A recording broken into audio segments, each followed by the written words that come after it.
तो स्वागत करता हूं आपका अपने YouTube चैनल पर।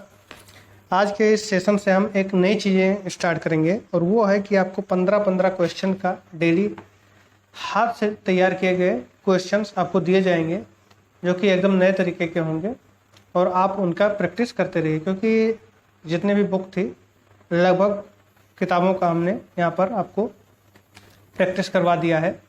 अब जो क्वेश्चन हैं आपके जो प्रैक्टिस सेट में नहीं मिल रहे हैं या नए क्वेश्चन बन रहे हैं, अब यह कोशिश की जा रही है कि उन्हें छोटे छोटे खंडों में कर आपको नए क्वेश्चंस आपको मिल जाएं। ठीक है, तो उसी क्रम में ये लेकर आए हैं हम। तो आइए प्रारंभ करते हैं। पहला क्वेश्चन आपका है, नाना वर्णों की सम्मिलित भंगिमा को क्या कहते हैं? नाना वर्णों की सम्मिलित भंगिमा को क्या कहते हैं? ठीक है, वर्ण मतलब आप जानते हैं रंग।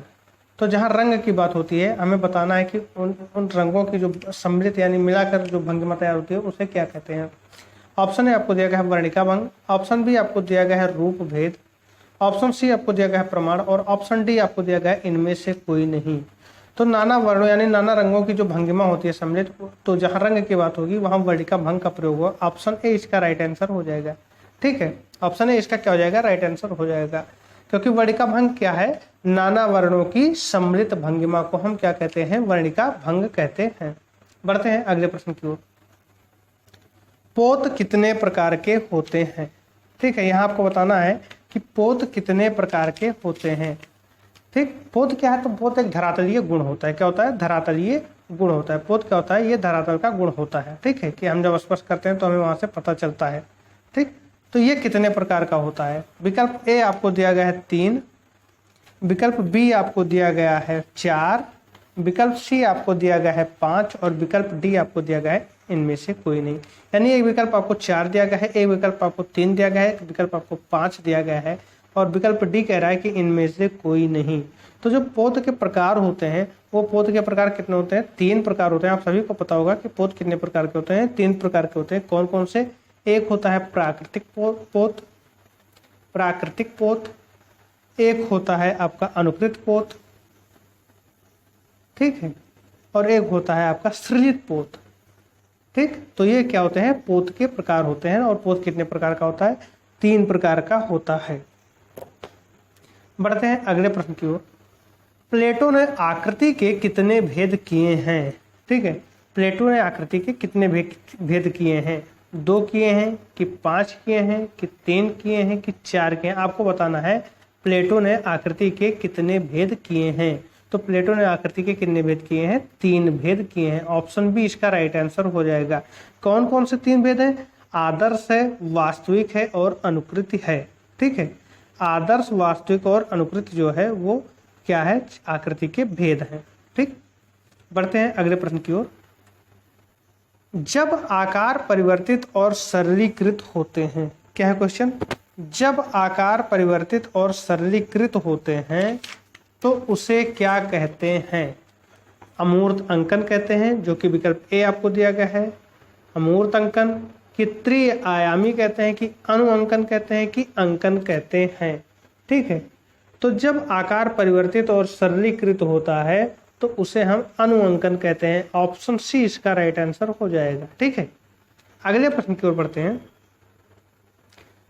सोमेश्वर भूपति की रचना है। आपको बताना है कि सोमेश्वर भूपति की रचना इनमें से कौन सा है। ठीक, ऑप्शन ए आपको दिया गया है सम्रांगण सूत्रधार, ऑप्शन बी आपको दिया गया है मानसोल्लास, ऑप्शन सी आपको दिया गया है विष्णु धर्मोत्तर पुराण और ऑप्शन डी आपको दिया गया है कामसूत्र। सोमेश्वर भूपति जो हैं, ठीक है, उन्होंने 12वीं सदी में एक रचना की थी। हमें वो बताना है कि वो कौन सी रचना है जो सोमेश्वर भूपति ने की थी। आप बताइए कि वो कौन सी रचना है जो सोमेश्वर भूपति ने की थी।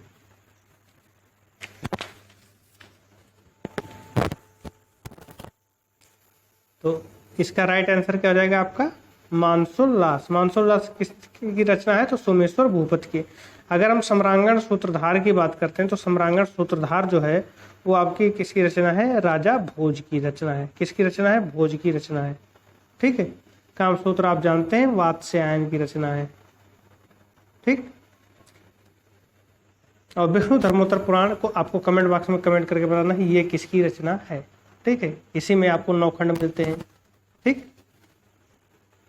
बढ़ते हैं अगले प्रश्न की ओर। वह क्षेत्र जहां पर चित्रकार ने कार्य आरंभ नहीं किया है उसे कहा जाता है। जो चित्रकार है उसने अभी कार्य आरंभ नहीं किया है, ठीक है, उसे क्या कहा जाता है। जो एक क्षेत्र होता है, मान लीजिए कि आपको एक क्षेत्र दे दिया गया है, इसके कुछ पार्ट में चित्रकारी शुरू हो गए लेकिन जिसमें चित्रकारी नहीं शुरू हुई है, हमें उसे बताना है कि उसे क्या कहा जाता है। ऑप्शन ए आपको दिया गया है अक्षत अंतराल, ऑप्शन बी आपको दिया गया है सक्रिय अंतराल, ऑप्शन सी आपको दिया गया है अंतराल और ऑप्शन डी आपको दिया गया है इनमें से कोई नहीं। तो वह क्षेत्र जहां पर कार्य आरंभ नहीं किया गया है उसे क्या कहा जाता है, कमेंट बॉक्स में कमेंट करके आप बताएं उसे क्या कहा जाता है। तो जहां पर चित्रकार ने कार्य आरंभ नहीं किया उसे कहा जाता है अक्षत अंतराल। ऑप्शन ए इसका राइट आंसर हो जाएगा, ऑप्शन ए इसका राइट आंसर हो जाएगा। बढ़ते हैं,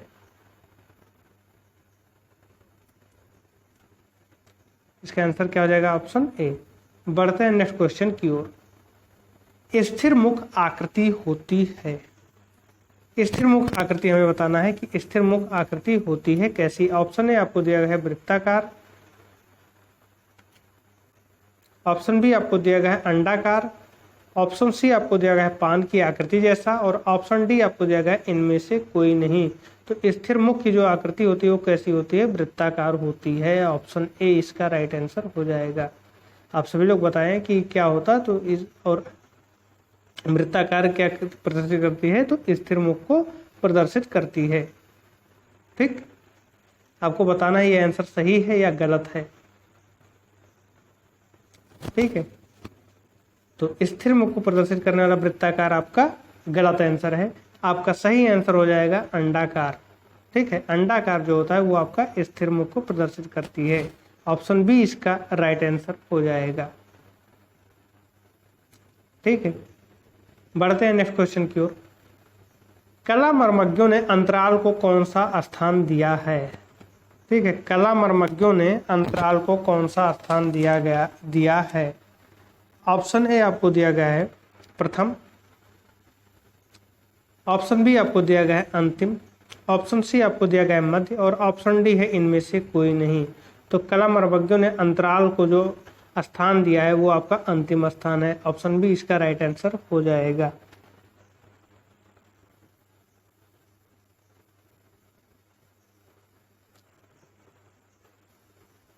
नेक्स्ट है आपका, इनमें से कौन सा प्लास्टिक आर्ट का हिस्सा नहीं है। ऑप्शन ए है रंग, ऑप्शन बी है अंतराल और ऑप्शन सी है आपका रूपाकार, ऑप्शन डी है गमक। ठीक है, प्लास्टिक आर्ट यानी प्लास्टिक आर्ट का मतलब क्या होता है कि एक ऐसी चीज जहाँ पर हम जिस आर्ट में हम थोड़ी बहुत ही हम प्रत्यास्थता का प्रयोग देखते हैं या प्लास्टिसिटी वाले पदार्थ का प्रयोग होता है या मोल्डिंग जैसी कुछ चीज़ें प्रयोग की जाती हैं। ठीक है, वहाँ पर आपका क्या होता है, प्लास्टिक आर्ट होता है या कोई रूप आकार देते हैं। ठीक है, तो उसके लिए हमें पदार्थों पर काम करना पड़ेगा, तो वहाँ सब प्लास्टिक आर्ट होगा। तो इस हिसाब से अगर हम देखें तो गमक जो है वो क्या है, आपका प्लास्टिक आर्ट का हिस्सा नहीं है। बाकी आपको अंतराल भी मिलेगा, आपको रंग भी मिलेगा, आपको रूपाकार भी मिलेगा। ठीक, तो गमक जो है वो प्लास्टिक आर्ट का हिस्सा नहीं है। नेक्स्ट है, फ्रेस्को चित्रण में धरातल पर प्लास्टर की कितनी परतें लगाई जाती हैं। फ्रेस्को चित्रण में धरातल पर प्लास्टर की कितनी परतें लगाई जाती हैं। आपको विकल्प बताना है कि कौन सा विकल्प इनमें सही है। 3 परत लगाई जाती है या फिर 4 परत लगाई जाती है या 6 लगाई जाती है या फिर 8 लगाई जाती है।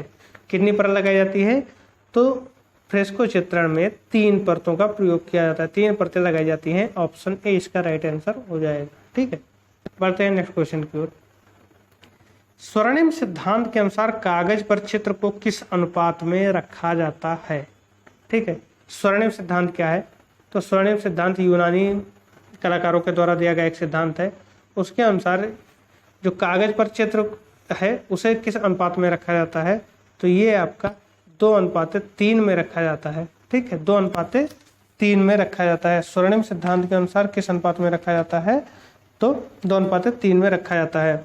स्वर्णिम विभाजन का सिद्धांत जो है वो यूनानी कलाकारों ने दिया था। किन कलाकारों ने दिया था, यूनानी कलाकारों ने दिया था। ठीक, तो 2:3, 5:8, 13:21, 6:34 ये जो है ये एक तरीके से इन्होंने अनुपात बनाया था। ठीक, इसे क्या कहते थे, स्वर्णानुपात कहते थे। ठीक है, इसके अनुसार क्या होता था कि यदि संपूर्ण अंतराल के 3 भाग हैं तो आकृतियों के अंतराल का क्षेत्रफल जो हो जाना चाहिए वो 2 भाग होना चाहिए। ठीक है, क्या है कि अगर संपूर्ण अंतराल जो क्षेत्र है वो 3 भाग है अगर, ठीक है, मान लीजिए पूरा क्षेत्र 3 भाग है तो उसमें जो आपका आकृतियों के क्षेत्र, आकृतियों का जो अंतराल होना चाहिए, आकृतियों का जो क्षेत्रफल होना चाहिए वो आपका 2 भाग होना ही होना चाहिए। टोटल में से 3 है तो 2 भाग आपका क्या होना चाहिए, आकृतियों का क्षेत्रफल होना चाहिए। ठीक है, यदि मान लीजिए कि आपके पास आकृतियों का 5 भाग है तो संपूर्ण अंतराल कितना होना चाहिए, 8, यानी 8 भाग में से 5 भाग आपका चित्र से परिपूर्ण होना चाहिए या जो आकृति है उसके क्षेत्रफल के द्वारा घिरा होना चाहिए। ठीक, तो यहाँ पर दिए गए विकल्पों में 2:3 इसका सही उत्तर हो जाएगा, ऑप्शन ए इसका राइट आंसर हो जाएगा।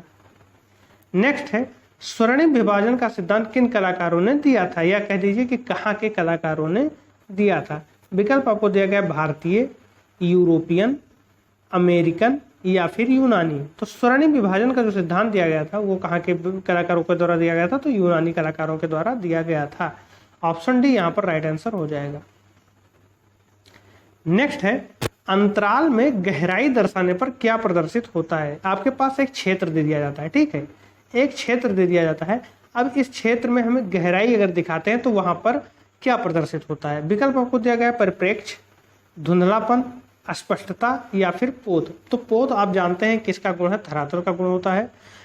और अगर हम बात करें कि मान लीजिए कि कोई आकृति है, ये मान लीजिए यहाँ पर ये स्क्रीन जो है वो आपका क्षेत्र हो गया या अंतराल हो गया। यहाँ पर हमने एक घन की रचना करनी है, ठीक, तो हमने पहले एक स्क्वायर की रचना की या वर्ग की रचना की। अब इसमें जब मैं गहराई दर्शा दूं, गहराई दर्शाने का क्या मतलब है, देखिएगा कि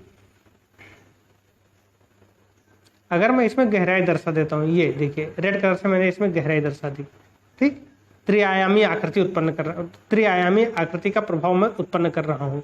ठीक, तो ये जो आपका घन का जो 3rd डायमेंशन हमने लिया है उसका जब हम यूज करते हैं या गहराई प्रदर्शित करते हैं, गहराई दर्शाते हैं तो वो क्या होता है, तो वो परिप्रेक्ष्य आपका हो जाता है। तो ऑप्शन ए इसका राइट आंसर हो जाएगा, परिप्रेक्ष्य होता है। क्या होता है, परिप्रेक्ष्य होता है। ऑप्शन ए इसका राइट आंसर हो जाएगा। नेक्स्ट है, स्केच की विशेषता है। स्केच की विशेषता क्या है, तो आपका है ऑप्शन ए स्वर पद्धति, ऑप्शन बी है अनेक सीमांतीय पद्धति, ऑप्शन सी है तीव्र प्रवाही पद्धति और ऑप्शन डी है निरीक्षण पद्धति। ठीक, स्केच अगर आप किसी को बनाते हैं तो कैसे खींचते हैं, ऐसे ऐसे आप खींच देते हैं। स्केच क्या होता है, रेखीय गुण होता है। ठीक, तो उसमें क्या होता है कि तीव्र प्रवाह का प्रयोग किया जाता है, तीव्र प्रवाह पद्धति का प्रयोग किया जाता है। तो ऑप्शन सी इसका राइट आंसर हो जाएगा। ठीक है, ऑप्शन सी इसका राइट आंसर हो जाएगा। नेक्स्ट और लास्ट क्वेश्चन है आपका कि चित्रकार की चित्रभूमि किस प्रकार की होती है। चित्रकार की चित्रभूमि किस प्रकार की होती है। ऑप्शन ए है एक आयामी, ऑप्शन बी है द्विआयामी, ऑप्शन सी है त्रिआयामी, ऑप्शन डी है बहुआयामी। तो चित्रकार की जो चित्रभूमि होती है वो आपका सदैव क्या होता है, द्विआयामी होता है। ठीक है, मूर्तिकार होगा तो त्रिआयामी हो जाएगा, लेकिन यहाँ पर द्विआयामी होगा, त्रिआयामी होगा नहीं, एक आयामी संभव नहीं है, बहुआयामी भी नहीं होता है। तो द्विआयामी क्या होता है, चित्रकार की चित्रभूमि होती है। और इसमें हम करते क्या है कि परिप्रेक्ष्य का प्रयोग करके इसमें हम गहराई दर्शा देते हैं, गहराई दर्शाने के लिए परिप्रेक्ष्य का प्रयोग करते हैं। तो देखिए इस तरीके से आपके 15 क्वेश्चन कंप्लीट हुए। नेक्स्ट वीडियो में भी 15 क्वेश्चन लेकर आएंगे जो एकदम नए तरीके के होंगे और इस तरीके से हम आपकी प्रैक्टिस करवाते रहेंगे। आप बने रहिए चैनल के साथ। यदि आपको पसंद आए चीज़ें तो लाइक शेयर सब्सक्राइब करना ना भूलें। धन्यवाद।